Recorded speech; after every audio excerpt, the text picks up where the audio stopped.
और यमुना को लेकर क्या प्लान है ये आपको जरूर जानना होगा। यमुना की गंदगी एक नासूर दिल्ली के लिए बनी हुई है।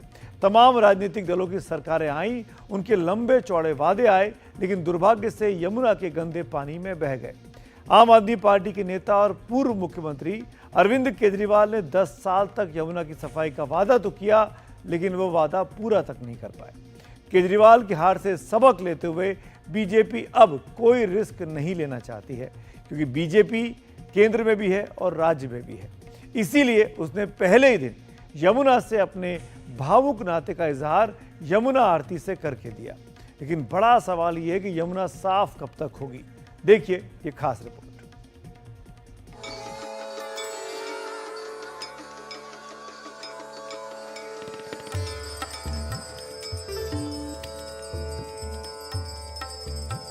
दिल्ली के वासुदेव घाट पर आज यमुना आरती की रौनक देखते बन रही थी।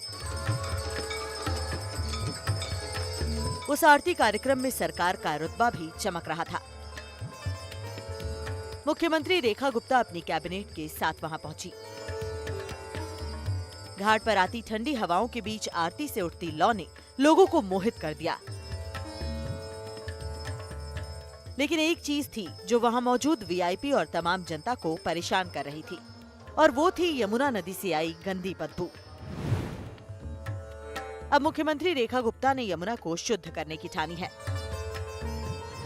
मां यमुना की आरती करते हुए हमने फिर से उस संकल्प को दोहराया जो हमारी प्राथमिकता रहेगी। मां यमुना को फिर से उनके पुराने साकार स्वरूप में लेके आना, साफ सुथरा करना, दिल्ली को वो यमुना माई का फिर से आशीर्वाद देना जिसके वो अधिकारी हैं। यमुना की सफाई हमारी प्राथमिकता, उसके लिए जो साधन संसाधन लगाने होंगे उस पे पूरे लेआउट प्लान के साथ में काम किया। दोपहर 12:30 बजे रेखा गुप्ता ने मुख्यमंत्री पद की शपथ ली। उसके बाद वो सीधे सचिवालय गईं और मुख्यमंत्री आवास में जाकर अपना कामकाज संभाला। और शाम ढलते ढलते वो यमुना के वासुदेव घाट पर आ पहुंची। बीजेपी ने वादा किया था कि दिल्ली में सरकार बनते ही यमुना की सफाई शुरू कर देगी। दिल्ली के उपराज्यपाल ने कहा कि वो 3 साल में से कर दिखाएंगे। साफ ट्रैश स्कीमर, वीड हार्वेस्टर और ड्रेज यूटिलिटी क्राफ्ट जैसी आधुनिक मशीनें लगाई गई हैं। हालांकि पानी की गुणवत्ता में कोई सुधार नहीं है, लेकिन सफाई के लिए जरूरी है कि गंदे नालों का पानी यमुना में ना आए। अब वक्त वादे को हकीकत में बदलने का है। वासुदेव घाट पर सप्ताह में 2 बार यमुना आरती होती है। बीजेपी की नदियों पर जारी प्रतीकात्मक राजनीति का ये अगला अध्याय है। इससे पहले गंगा नदी को लेकर बीजेपी की राजनीति सबके सामने है। आम आदमी पार्टी ने भी यमुना की सफाई को लेकर तमाम वादे किए थे, लेकिन धरातल पर वो नजर नहीं आया। लेकिन केजरीवाल ने दिल्ली में यमुना को लेकर 10 साल तक सिर्फ वादे ही किए और चुनाव सिर पर मंडराने लगा तो जहरीले पानी का सवाल उठाया। लेकिन इस झांसे में दिल्ली के लोग आए नहीं।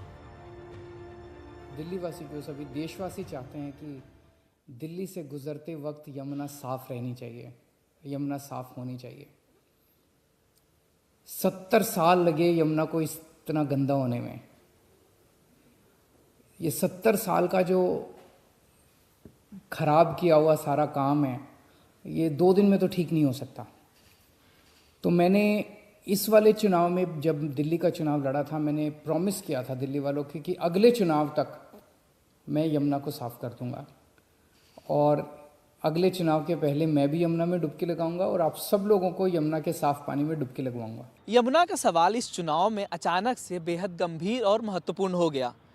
अरविंद केजरीवाल ने भी इसको राजनीतिक मोड़ देने की कोशिश की, लेकिन वो बैकफायर कर गया। बीजेपी को भी अब समझ में आ गया है कि यमुना सिर्फ स्वास्थ्य और पर्यावरण से नहीं बल्कि परंपरा से जुड़ा है। इसलिए नवनिर्वाचित मुख्यमंत्री रेखा गुप्ता अपने पूरे मंत्रिमंडल के साथ यमुना आरती करने आई और वो मैसेजिंग देने की कोशिश कर रही हैं कि यमुना उनकी सरकार की प्राथमिकता में सबसे ऊपर है। कैमरा पर्सन जयप्रकाश के साथ मैं अश्विनी कुमार, एनडीटीवी इंडिया के लिए। दरअसल यमुना की सफाई का सपना दिल्ली के लोग कई पीढ़ियों से देख रहे हैं। अब हम आपको बताते हैं कि अब तक दिल्ली में यमुना की सफाई पर कितने पैसे खर्च हुए, लेकिन सारे पैसे यमुना को साफ नहीं कर पाए, बल्कि यमुना तो दिन पर दिन, साल दर साल गंदी ही होती गई। यमुना की सफाई के लिए पहला यमुना एक्शन प्लान अप्रैल 1993 में शुरू हुआ। दिल्ली, यूपी, हरियाणा के 21 शहर इसमें शामिल किए गए। इन पर खर्च किया गया 682 करोड़ रुपया। वहीं दूसरा यमुना का एक्शन प्लान साल 2012 में आया। इसमें खर्च 1514 करोड़ 70 लाख रुपया कुल आए। तीसरा यमुना एक्शन प्लान में अनुमानित खर्च 1656 करोड़ रुपए का रखा गया है। दिल्ली में यमुना पर खर्च की बात करें तो दिल्ली सरकार ने 2017 से 2021 के बीच 6856 करोड़ रुपए और 91 लाख रुपए खर्च किए। वहीं यमुना एक्शन प्लान 3 में दिल्ली के हिस्से में 200 करोड़ रुपए ही आए। केंद्र से दिल्ली जल बोर्ड को रकम मिली 1000 करोड़ रुपए की। तो वहीं जल शक्ति मंत्रालय से दिल्ली को 2361 करोड़ रुपए मिले थे। इतनी मोटी रकम किश्तों में लगता है कि इसी गंदगी में कहीं बह गई है, क्योंकि यमुना तो साफ नहीं हो पाई है।